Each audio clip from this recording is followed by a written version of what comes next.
pensar melhor. Vou embarcar nessa aventura, expressar com minha voz, escrever com minhas mãos o universo das letras.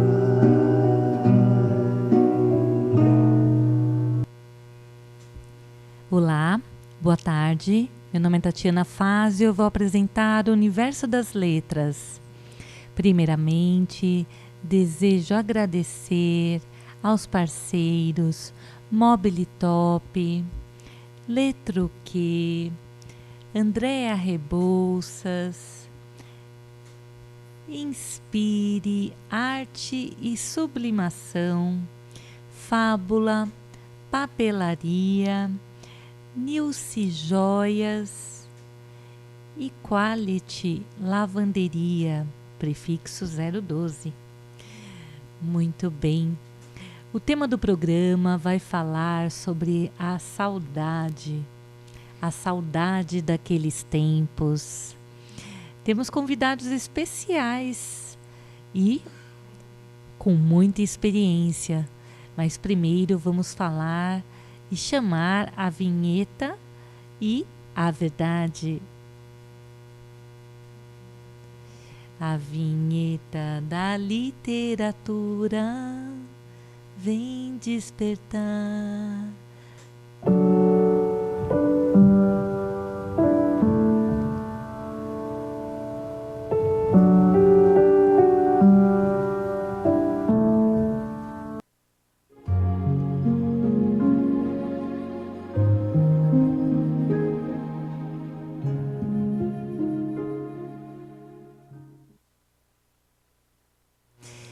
Que lindo! Estou tão feliz.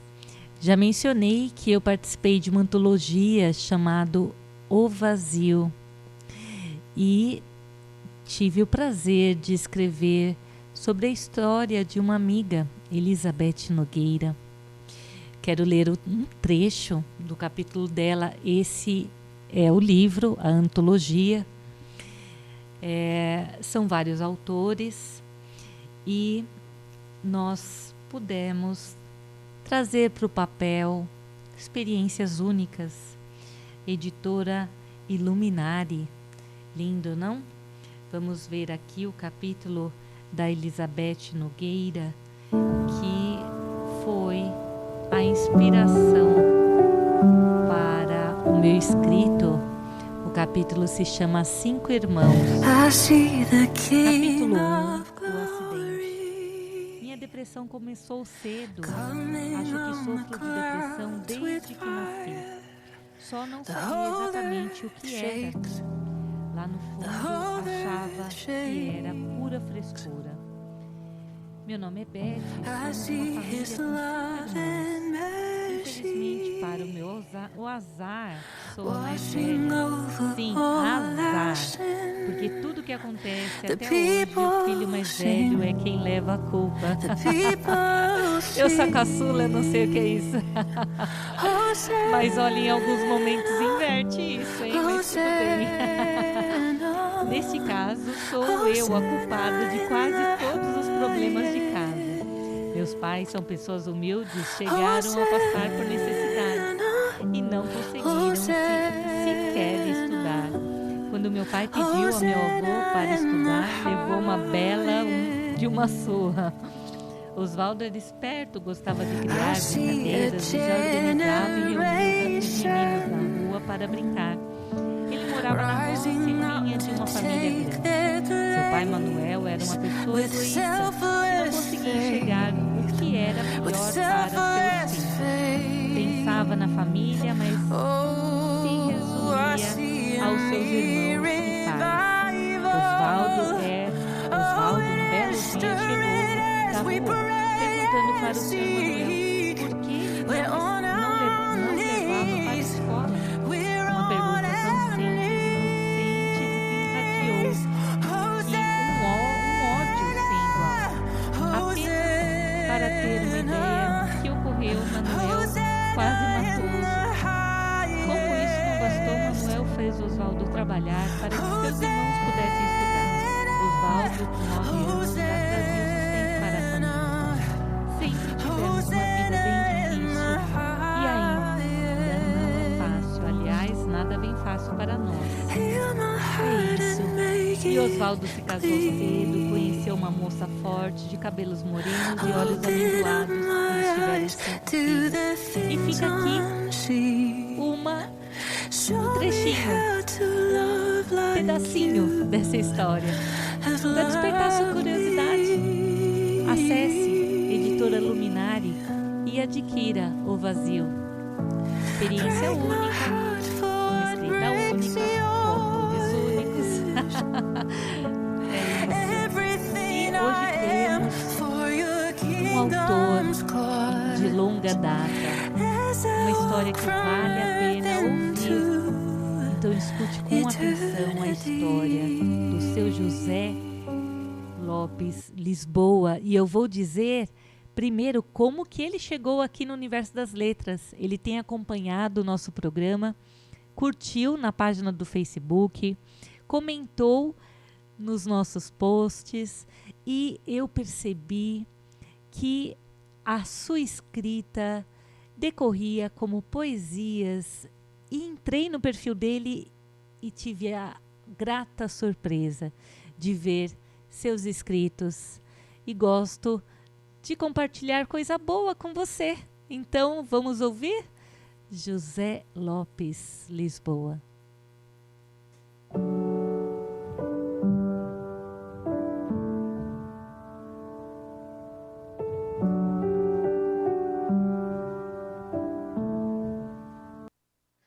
Eu trabalhei de armador, de carpinteiro, de pedreiro, tudo que tinha que fazer na obra. Trabalhei 18 anos autônomo e cheguei ao ponto de eu aposentar como mestre de obra. Foi um privilégio também, sem ir na escola, isso é um privilégio que Deus me deu. E segredos eram guardados. Meu abraço, fique com Deus e muito obrigado, até a próxima. Fique com Deus, obrigadão mesmo. Olá, seu José, como está? Que satisfação tê-lo aqui no programa Universo das Letras. Eu confesso que fiquei admirada com as suas obras e eu tenho muito a aprender com a sua história.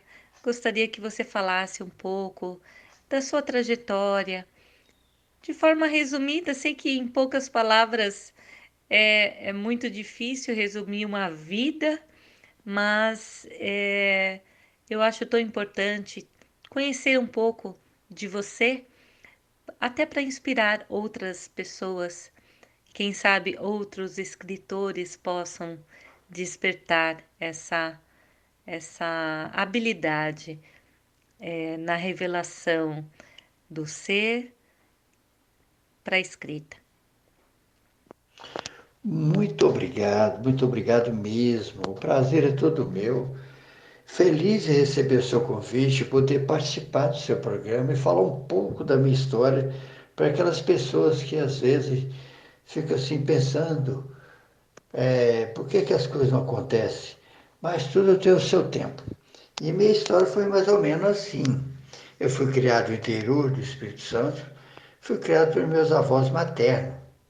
Meus pais me doaram para meus avós, eu tinha 6 meses de vida.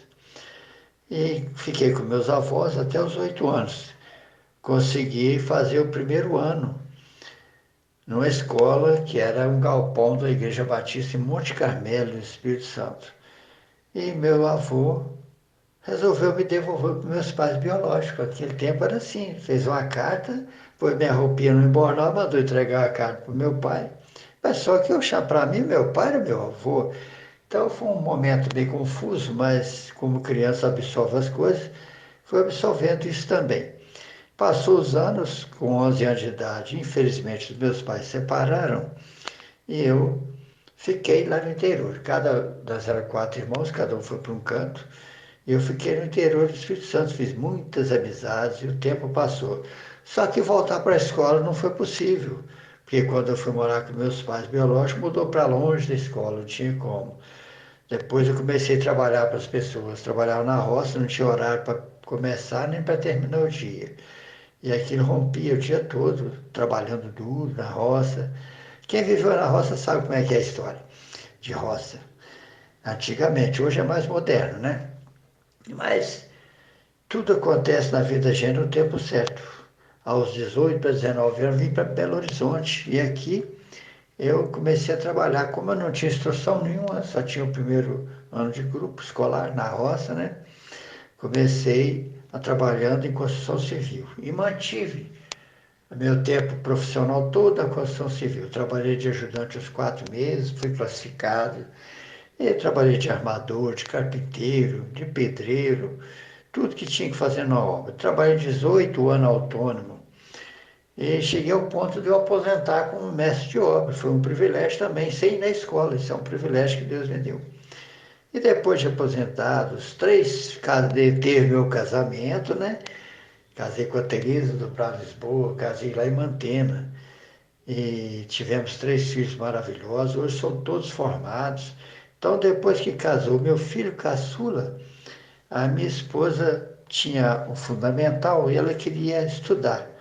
E falou assim, vamos estudar nós dois, vamos procurar uma escola. Ficou só nós dois em casa.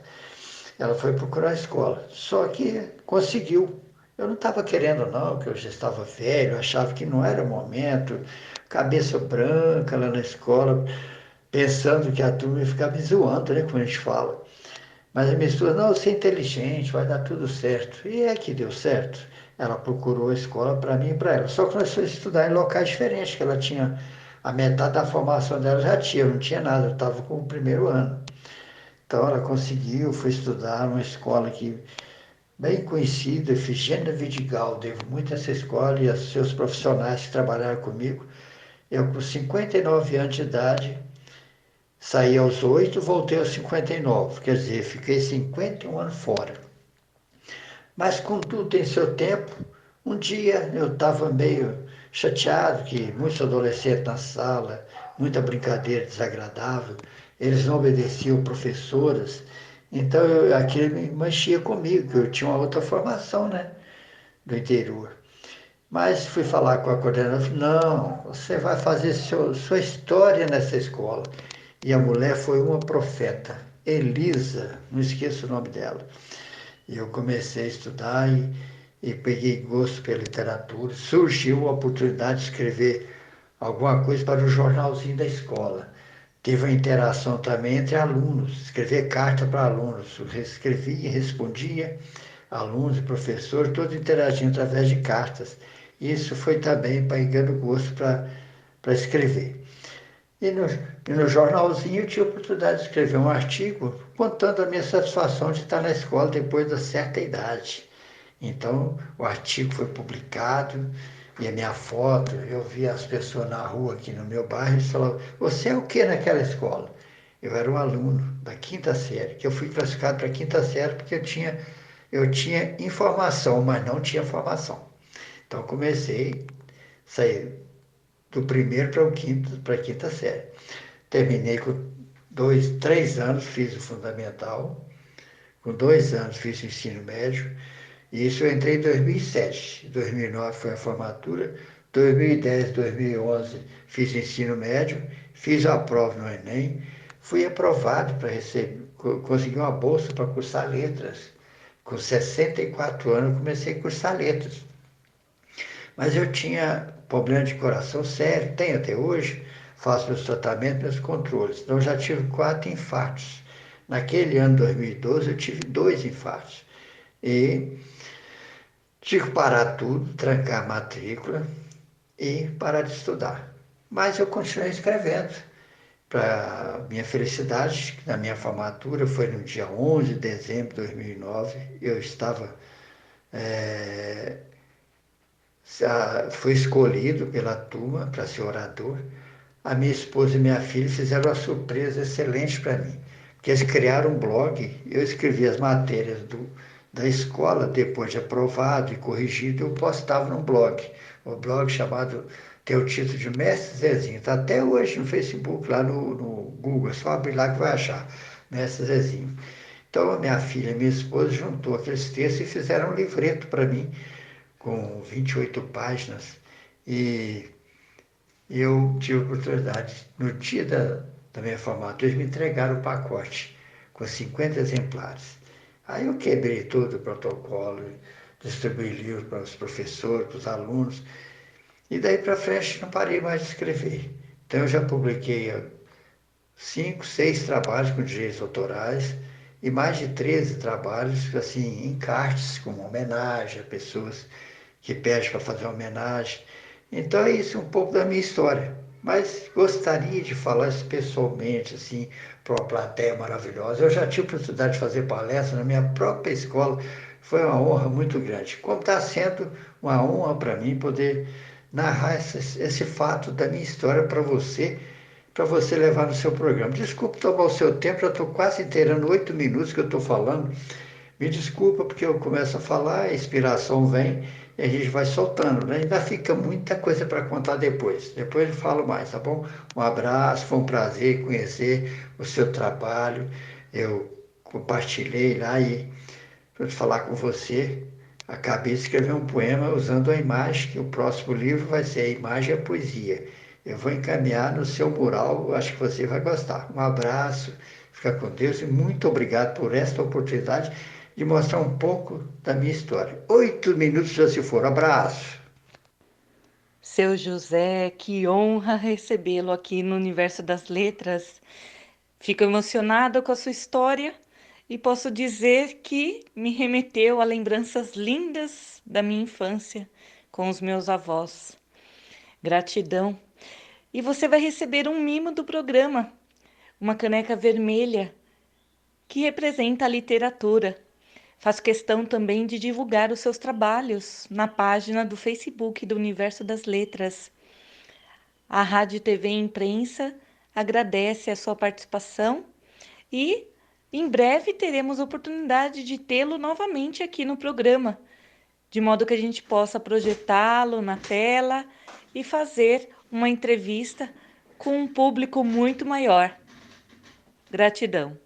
E antes de terminar, seu José, gostaria de ouvir um dos seus escritos. Vamos lá?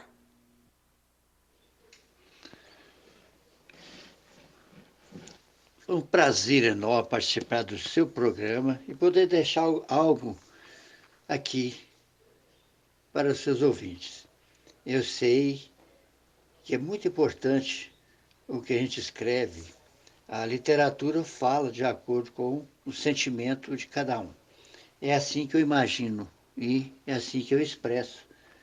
E eu tenho, nesse mais recente trabalho, Caminhos que Trilhei, um livro com 212 páginas, um dos poemas que eu gosto muito, que retrata um pouco do passado e do presente, e do que a gente pode imaginar os segmentos da humanidade, no sentido da palavra, tá bom? Então, vou ler, vou recitar aqui para os amigos ouvintes, para você especialmente, que deu essa oportunidade de estar aqui, esse poema que tem por título Valores. Que valor? Qual o valor? Valores que se davam, valores que existiam, valores reais, valores que se criam. Quantos eram conhecidos pela sua valentia? Os valores reais que quase não se vê mais, lembrando-se de valores que valiam mais, princípios religiosos, educação dos pais. Os tempos foram mudados, os tempos mudaram, é uma realidade. Mas por que mudar o que deu certo há centenas de anos atrás? Tudo foi mudando, até mesmo a linguagem. Até aqueles que têm uma missão, catequizar, doutrinar, ensinar a religião, são forçados a mudar para manter a união. Vão mudando-se aos poucos para não causar espanto, mas cada ano que passa, disfarça, manipula e muda-se um tanto. Se não mudar, vai perder os fiéis. Aí mete a mão pelos pés. A doutrina que aprenderam na infância agora é passado. Fica só como lembrança, como as historinhas de cordéis. Que saudade dos tempos passados, quando havia segredo, dava seu respeito Havia-se o respeito, dava-se respeito e segredos eram guardados. Quando existia confiança e segredos eram guardados. Não adianta lamentar, esse tempo já passou, quando o garoto chamava os mais velhos de senhor. Hoje, tempo diferente na linguagem popular, é cada um por si, deixa as águas rolar. É triste imaginar onde tudo isso irá parar. Quero destacar um dos versos aqui que eu acho muito importante, que saudade daqueles tempos, do tempo passado, quando havia respeito, dava-se o respeito e eram respeitados, quando existia confiança e segredos eram guardados. Meu abraço, fique com Deus e muito obrigado, até a próxima. Fique com Deus, obrigadão mesmo. Fique com Deus, seu José. Tudo de bom para você, uma satisfação sempre tê-lo aqui no Universo das Letras. Um super fã. Seja você também um super fã da página Universo das Letras no Facebook. Envie os seus textos, envie seus desenhos, envie sua arte e participe do programa. Será uma satisfação revelar o seu dom para o mundo. Estamos numa rádio 100% digital, rádio, TV e imprensa. Muito bem, nós vamos chamar a vinheta da literatura e o vídeo de Daniela Ferreira.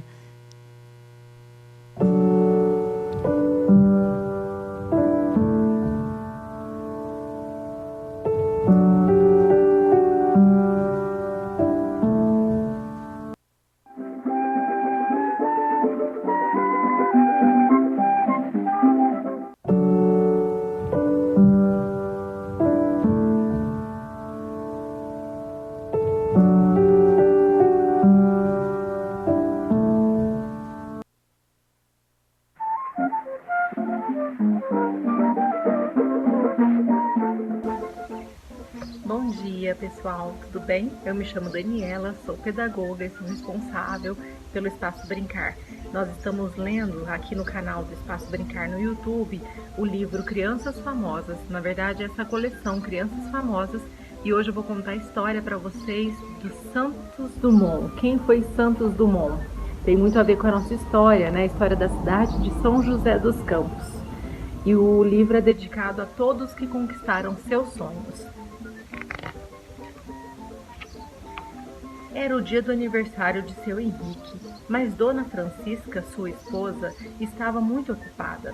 Ela havia acabado de dar à luz a Alberto, que já chorava anunciando sua chegada. Esse foi o presente para o seu Henrique. Alberto nasceu em 20 de julho de 1873, em Cabangu, Minas Gerais. Seu pai era engenheiro e tomava conta da construção de uma estrada de ferro. Por isso, a família morava em um sítio, numa casa simples, bem arrumada e pintada de branco. Alberto era o 6º filho do casal. Quando o trabalho de construção da estrada finalmente terminou, seu Henrique e a família foram morar no Rio de Janeiro. Pouco tempo depois, ele comprou uma linda fazenda de café em São Paulo e para lá se mudaram. No dia da mudança para a fazenda, Alberto viajou de trem pela primeira vez em sua vida. Nesse dia, ele observou como as máquinas eram importantes para as pessoas. Quando tinha 7 anos, Alberto brincava nas máquinas que eram usadas para transportar madeira pela fazenda. Certo dia, Alberto pediu tanto que seu pai enfim permitiu que ele guiasse o locomóvel, como era chamada a máquina de vapor sobre rodas. Alberto já gostava de sentir a velocidade e ver as engrenagens das máquinas em movimento. Além disso, sendo um garoto pequeno, ele subia no locomóvel e lá do alto espiava tudo ao seu redor. A usina da fazenda era outro lugar que Alberto gostava de espiar. Olhava as máquinas que levavam os grãos do café para serem limpos, abertos e secos, e depois serem peneirados, descascados e separados por tamanho. Alberto observava com atenção todo o caminho dos grãos do café dentro da usina e até ajudava a consertar as máquinas se acaso elas quebrassem. Certa vez, para resolver um defeito nas peneiras, o pequeno Alberto concluiu que o problema era o movimento do vai e vem que elas faziam. Pensou que elas seriam mais eficientes como uma hélice, se girassem como uma hélice. Nunca mais se esqueceu disso. De tanto pensar nas máquinas e nas suas engrenagens, um dia Alberto construiu seu primeiro invento brinquedo, uma engrenagem movida a catavento. Ele pegou um pedaço de papelão grosso e recortou 2 rodas em forma de engrenagem. Encaixou uma na outra e prendeu-as em um pedaço de madeira. Em seguida, recortou um catavento de papel e o uniu a uma das rodas de papelão. Assoprou forte no catavento, fazendo-o girar, e assim fez com que as 2 engrenagens se movimentassem. Alberto era um menino sonhador. De vez em quando, no meio da tarde ensolarada, ficava deitado por horas na varanda da fazenda, olhando os passarinhos, suas asas e os movimentos que elas faziam para voar. Também adorava observar as nuvens flutuando pelo céu. Anos mais tarde, ele diria: sentia-me apaixonado pelo espaço livre. Alberto também costumava se divertir empinando as pipas que construía. Analisava o peso do papel, o tamanho da linha e o formato da pipa em relação ao vento. Ele guardava suas descobertas com muito carinho. Virgínia, uma das irmãs mais velhas de Alberto, resolveu ensinar-lhe a ler e escrever. O menino aprendeu rápido e logo estava lendo os primeiros livros. O seu autor preferido era Júlio Verne. Alberto adorava suas histórias. Ao ler os livros, ele imaginava as máquinas fantásticas, viajava com o Capitão Nemo e explorava o mundo em 80 dias. Quando chegava o tempo das festas juninas, a fazenda ficava em festa. Muita animação, dança, pipoca, fogueira, mas o que mais chamava a atenção de Alberto eram os pequenos balões de papel de seda. No dia de São João, Alberto construía dúzias deles e ficava admirando como subiam ao céu com a ajuda do ar quente e logo desciam para não queimar as florestas. Alberto e seus amigos gostavam de sentar em torno da mesa da sala para brincar de passarinho voa. Um deles fazia várias perguntas de forma bem rápida e os outros tinham de levantar a mão e responder corretamente, senão pagariam uma prenda. O seu amigo Pedro perguntava: pombo voa? E todos levantavam a mão e respondiam: voa. Abelha voa? Voa. Cachorro voa? E ninguém levantava a mão. Mas quando Pedro perguntava de propósito para perturbá-lo: homem voa? Só Alberto levantava a mão e respondia: voa. E aí começava a discussão.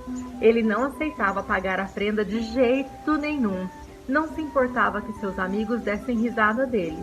Pensava que algum dia eles entenderiam que o homem podia voar.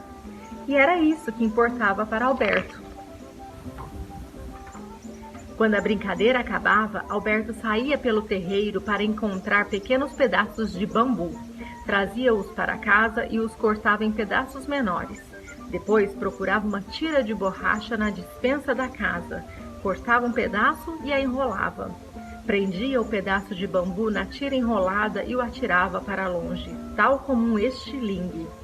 Ele não queria ferir nenhum passarinho, não. O brinquedo servia para estudar o comportamento do objeto ao ser impulsionado.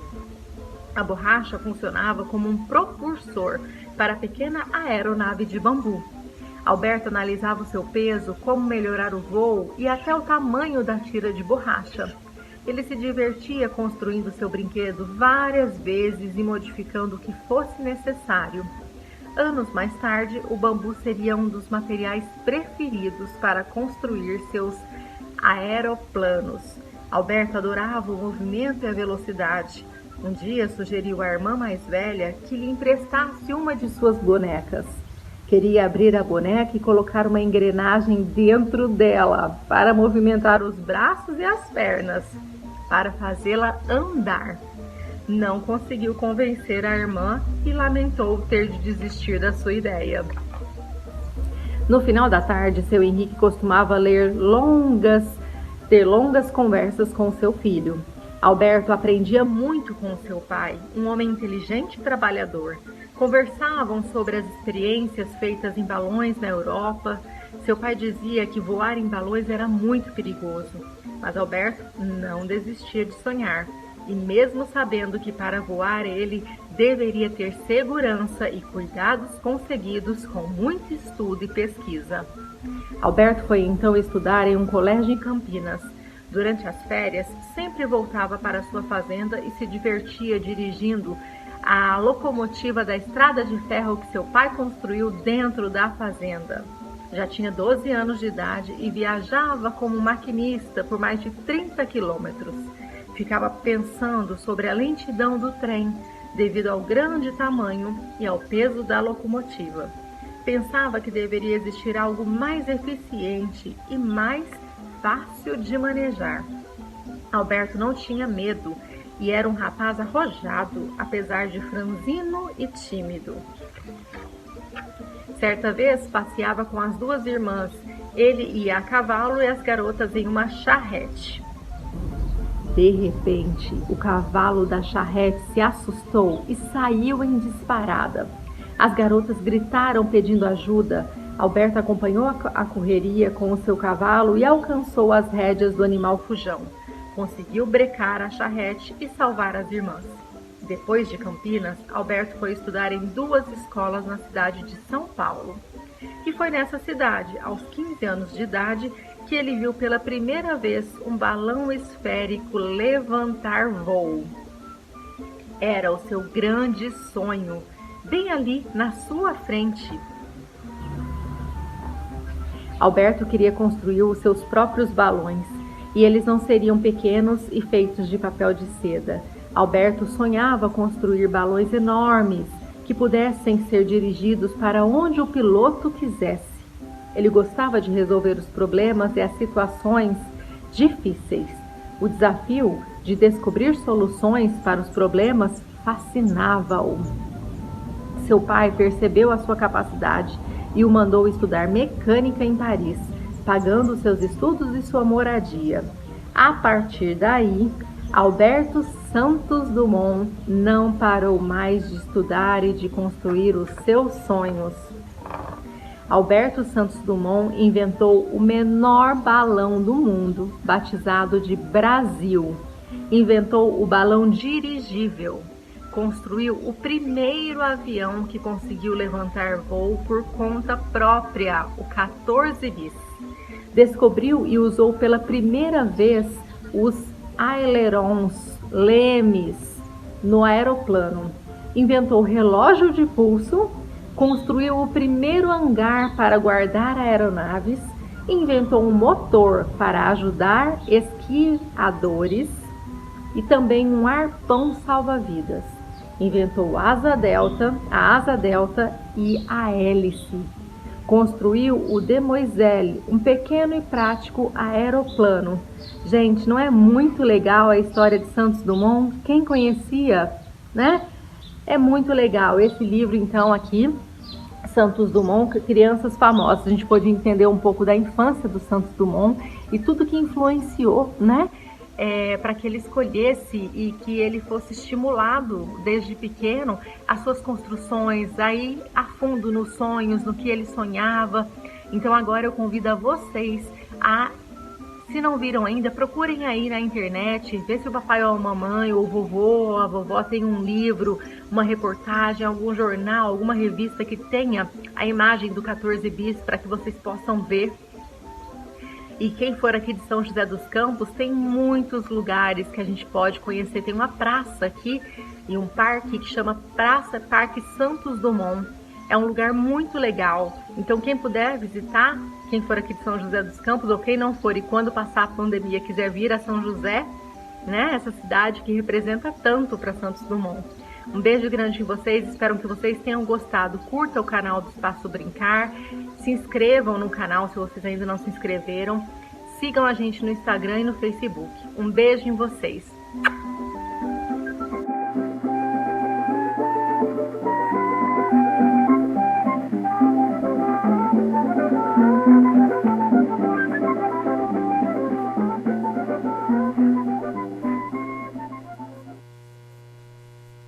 Acessem o espaçobrincar.sjc. Obrigado, Dani, como sempre, muito agradável sua leitura. E fica despertado a historinha linda que nos leva à aviação. Lindo, não? Muito bem. Nós convidamos uma pessoa de um projeto chamado Awaken Talk. Melhor ouvi-lo do que tentar pronunciar o nome do projeto. Lógico, Reinaldo Rischi. Bem-vindo ao Universo das Letras. Vamos ouvi-lo? Olá, Reinaldo. Que satisfação tê-lo aqui no programa Universo das Letras. Sei que você é engenheiro civil, empresário na área de treinamento com a Talk Experience e também autor de 2 livros, Tempo de Humanidade e Histórias de Despertar, do projeto Awaken Talks, História de Despertar, onde é cofundador e curador. Sua formação é coaching, tem PNL e psicossomática, palestrante e espiritualista. Muito bom. Queria saber o que te inspirou, o que fez você traçar uma nova rota na sua vida. Olá, Tatiana. Muito obrigado pela oportunidade para poder falar um pouquinho desse projeto chamado Awaken Talks, Histórias de Despertar. Mas antes de falar propriamente disso, você me perguntou dessa minha rota, né? Que me fez mudar. Sou engenheiro. Então, lá quando eu tinha já uns 12 anos de profissão, uns 35 anos de idade, aí é que eu mudei para a área de humanas, a área do treinamento comportamental no mundo corporativo, com treinamentos comportamentais, mas através do teatro, do lúdico. Então, nós inovamos essa modalidade, levando espetáculos didáticos que pudessem dar informações para o mundo empresarial na área de treinamento, com temas muito do cotidiano que as empresas enfrentam. Atualmente temos, após 27 anos de Talk Experience, nós hoje temos temas bem legais sobre código de ética, sobre assédio moral, lei anticorrupção, sobre diversidade, liderança. São todos espetáculos teatrais. E também dei, junto com a minha esposa, a Eliane, cursos nessa área comportamental, para se falar melhor, para ser uma pessoa melhor, para aumentar sua capacidade de empatia, etc. Então, isso foi ao longo dos 27 anos. E nós construímos, eu e minha esposa, uma família, adotamos duas crianças, nosso 4º e 5º filho. Nos conhecemos em atividade voluntária no Centro de Valorização da Vida. Ficamos 10 anos lá e nos conhecemos lá dentro como voluntário. Depois tivemos projeto social juntos também, com crianças. E aí, enfim, chegou o momento do Awaken Talks. Mas não fomos nós quem tivemos a inspiração, de forma alguma. Foi o nosso filho. Talvez deixando um legado, né, de que eles pudessem ou adotar um dia, né? Nós adotamos já faz dezenas de anos, né? Já estão todos com mais de 30 anos. E o legado do bem, o legado de ser útil à sociedade. Enfim, e esse filho, Cauê Rischi, ele, depois de uma dor, ele sentiu essa necessidade, ele teve essa inspiração de fazer o Awaken Talks, que são histórias de despertar. E aí, com esse essa sensibilidade dele, essa necessidade, ele nos ligou, falou da ideia e a gente apenas ajudou a desenvolvê-la, a torná-la um pouco mais viável, enfim. E resolvemos fazer painéis ao vivo, contatando pessoas que pudessem ter as suas histórias de despertar. O que é uma história de despertar? É quando nós, né? Todos nós, e você que está ouvindo talvez possa ter essa história, ou provavelmente tenha a sua história.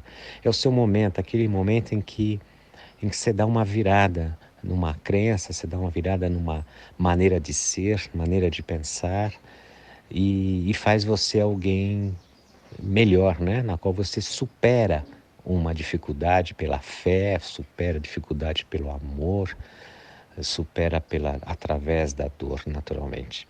Então, nós gravamos essas histórias em painéis ao vivo, quer dizer, a pessoa senta no banquinho com plateia e ela, ao invés de estar no estúdio, ela está lá contando a sua história através de uma curadoria, na qual eu sou um dos curadores, para a pessoa poder entender bem a sua história, o seu despertar, os seus momentos.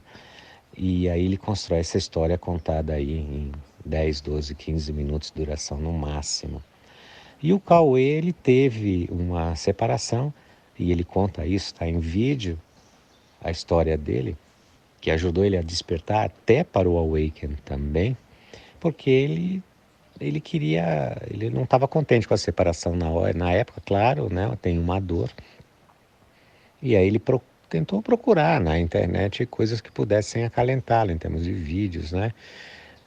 De informações a esse respeito, de histórias de pessoas que pudessem ter passado coisas semelhantes. E ele basicamente não encontrou. Não é que não tem, mas ele não encontrou algo que pudesse aquecer mais seu coração. E aí então, através da inspiração também do TED Talks, são histórias de conhecimento, né? De informação, que já mundialmente conhecido, histórias contadas também até 15 minutos aproximadamente de duração, mas não sobre a história despertar da pessoa. Raramente isso acontece. E essa foi a sacada dele, a inspiração, de fazer, contatando pessoas que tivessem esses momentos para poder contar a história. Isso seria um alento, né? Uma esperança de aproximar as pessoas uma das outras, onde elas poderiam perceber de que todos nós passamos as nossas dificuldades. O grande lance, o grande momento, a grande importância é nós aprendermos com ela e a superarmos. Então isso gera uma grande esperança na pessoa e em todos aqueles que possam ouvir histórias inspiradoras. E depois disso, depois de 100 histórias, 18 painéis realizados, não somente no estado de São Paulo, mas também no Paraná e no Rio de Janeiro, e estão no YouTube para todos poderem ver, ou no nosso site, awakentalks.com, resolvemos escolher 20 desses 100 que contaram as histórias para o primeiro livro, Histórias de Despertar, né, do Awaken Talks. Então, quem compra esse livro vai ver 20 dessas histórias contadas. Histórias dos mais variadas tipos, né? Dá para se identificar em alguma delas, se inspirar em outras, indicar histórias para outras pessoas. Então, quando um pai supera a perda de um filho, quando alguém supera uma depressão ou uma tentativa de suicídio, e quando alguém encontra o seu amor, e isso faz mudar a toda uma trajetória de vida, quando alguém no voluntariado, super jovem, com 17 anos, se inspira, né, numa criança que, depois de meses e meses trabalhando com ela, ela dá o primeiro choro, né? E se inspira e diz, eu vou a partir daí adotar crianças na minha vida, e adota. Enfim, as histórias são inúmeras, né? Inúmeras. Neste livro, que é a primeira volume, digamos assim, tem 20 histórias. Onde é que consegue esse livro? No site do Awaken.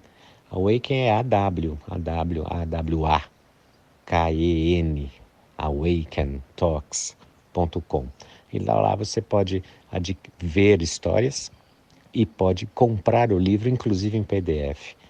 Então, nós somos, através do Cauê, dessa iniciativa que lidera o Awaken Talks, ele também nos inspira para a gente seguir nessa trajetória da esperança, né, do ser humano.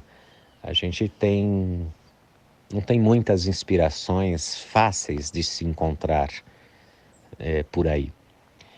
E precisamos cada vez mais ter essas histórias das pessoas que nos dê a esperança de que somos seres humanos sociáveis, amáveis, apesar de termos todos os nossos defeitos. Então é isso.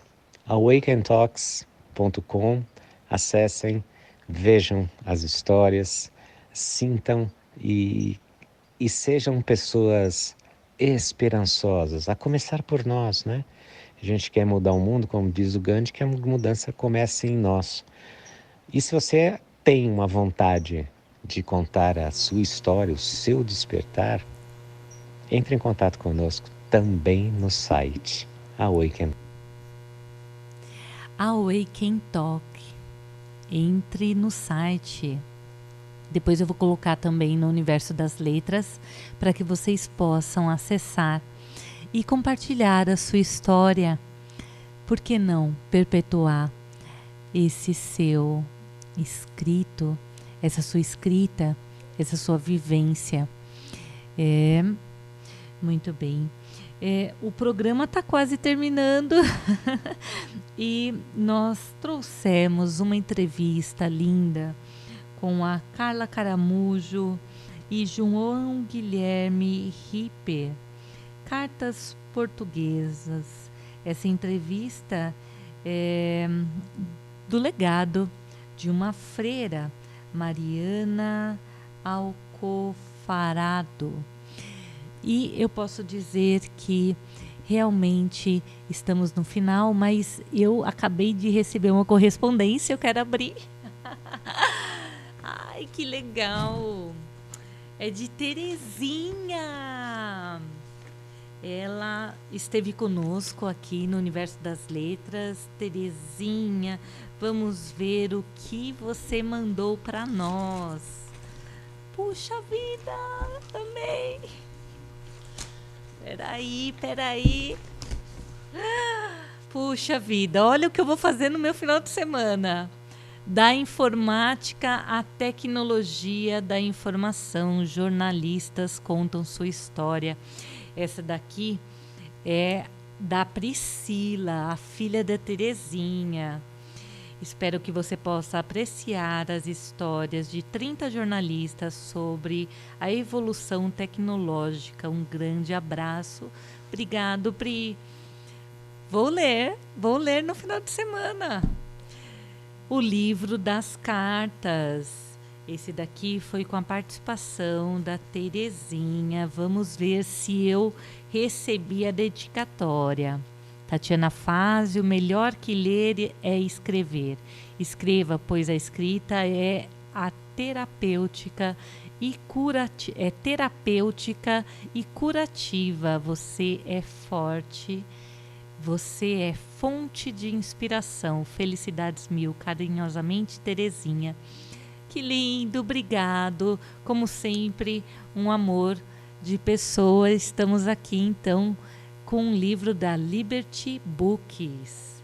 O outro era da Reality Books. E 21 histórias de superação. Olha aqui. E ela me mandou 2 exemplares. E eu posso dizer que podemos até fazer um sorteio mais para frente, né?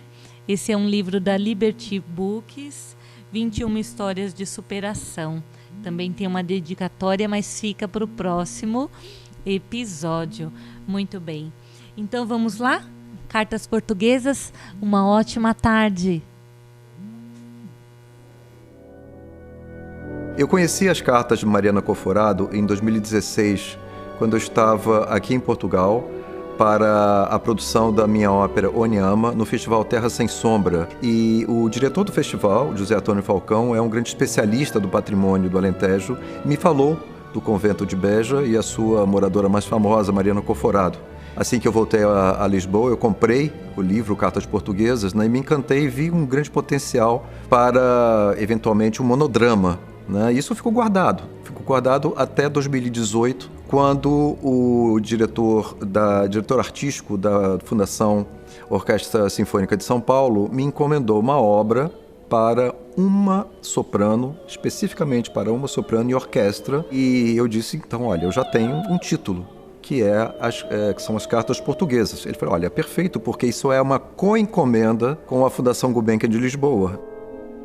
O que também ficou quase como uma previsão de futuro foi o fato de que se trata de uma ópera sob a clausura, que em 2018 nós não imaginávamos que aconteceria. Então, é uma ópera sobre esse sofrimento solitário e essa condição de não sair, toda essa angústia que se vive sozinho entre quatro paredes e que nós vivemos hoje em dia nas quatro paredes da nossa alma. Acabou sendo uma ópera da pandemia.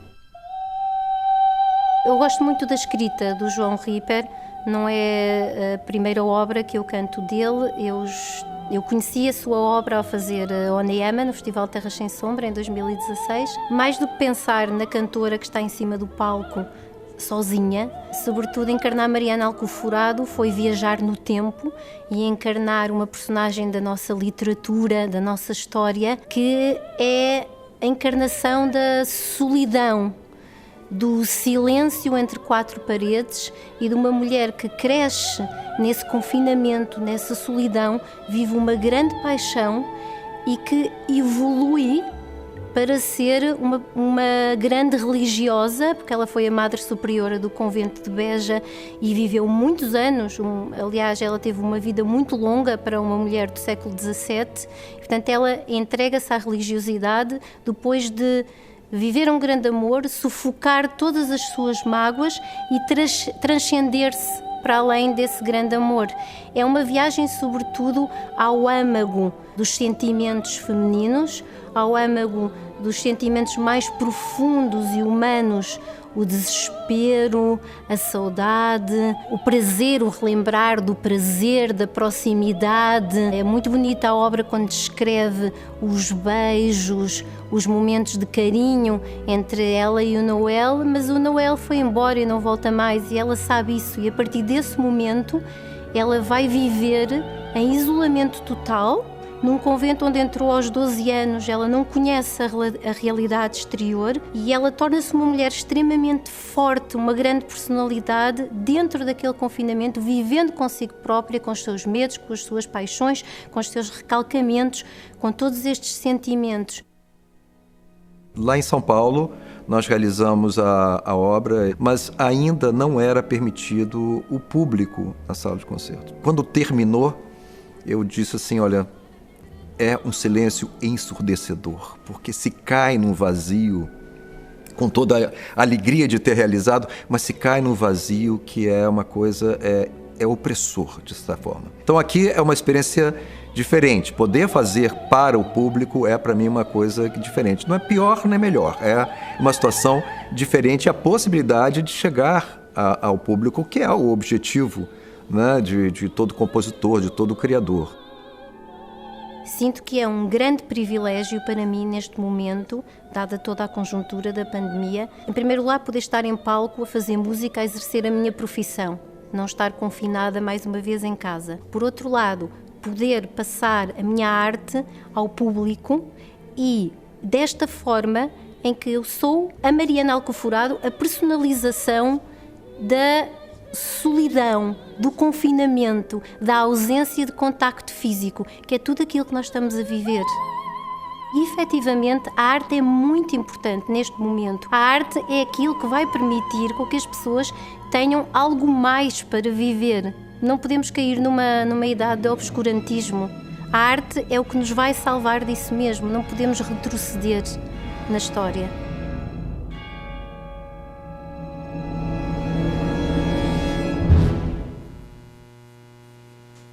Uau!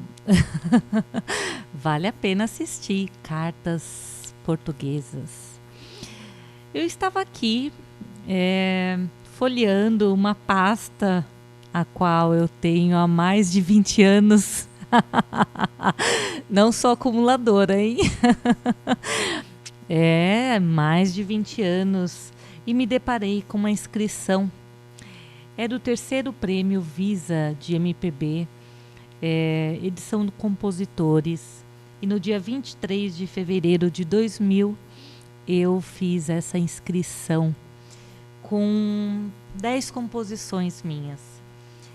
Suspiros, Sozinhos, Só Você e Eu, Um Novo Amor, É Coisa do Destino, Eu Descobri Você, É Só Olhar, Eu e Você, Te Quero de Volta, Ninguém Pra Me Amar, Perdida no Espaço, Dia e Noite, Viver de Amor, Paixão Bandida, Sei que vou sentir saudade, você irá voltar. E eu já disse em episódios anteriores, eu sofri muito por amor. Mas eu queria compartilhar aqui essa letra. Eu vou entoar para que vocês tenham aí o ritmo dela, né? Vamos lá, vamos ver se eu consigo ler.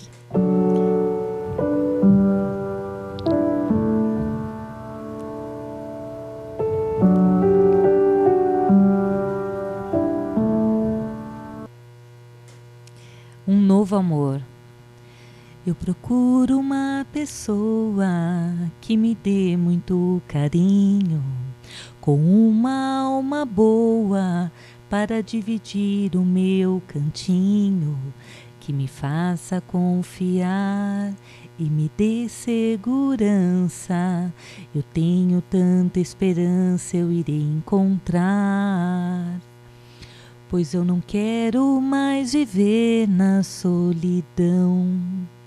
Eu preciso de alguém para escutar meu coração e que queira me aceitar do jeito que eu sou e coloque em primeiro lugar o nosso amor.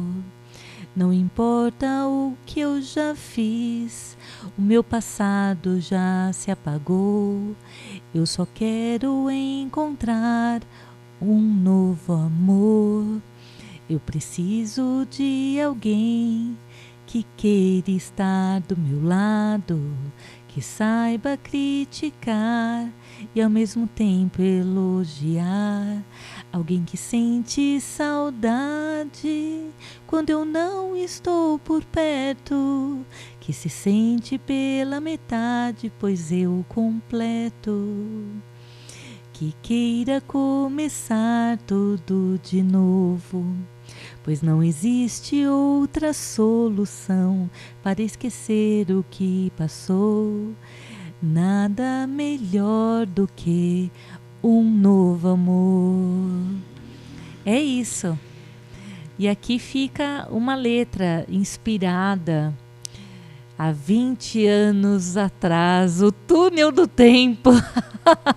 O tempo passa. É isso. E se tivesse participado desse prêmio de edição para compositores, e se tivesse ganho, o que eu não teria vivido, hein? Então, que hoje possa ser saudoso, mas não me arrependo de nada. E é isso, um novo amor, uma nova etapa, uma nova vida, um novo dia. Curta o seu dia. Uma boa tarde. Abraços. Pensar melhor, vou embarcar nessa aventura, expressar com minha voz, escrever com minhas mãos, o universo das letras.